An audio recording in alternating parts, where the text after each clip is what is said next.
Hello guys, welcome back, and today I'm going to quickly show you how to make an image in Word transparent.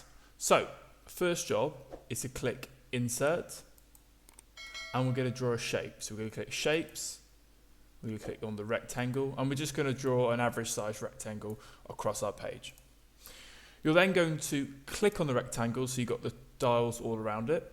You're then going to right click it, go all the way to the bottom where it says Format Shape, and then you're going to come across to the right, and you're going to go down, or make sure you click on Fill, and you're going to go down and you're going to click Picture or Texture Fill. This is basically where we're going to insert the picture you want. So you're going to click that. You're then going to go down to Picture Source and then click Insert. This is where now we're going to insert the picture we want to be transparent. So for me, I have it saved to my computer, so I'm just going to click from a file, and it will go straight to Pictures.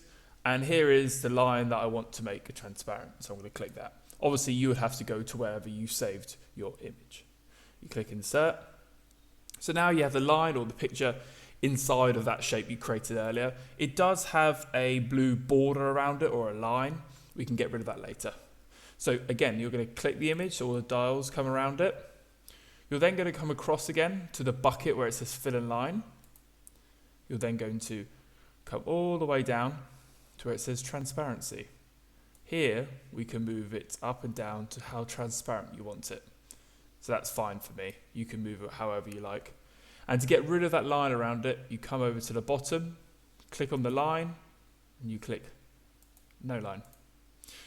So now here is an image that's transparent, and you can put some writing over the top of it. Perfect. Thank you guys, and I'll see you next time.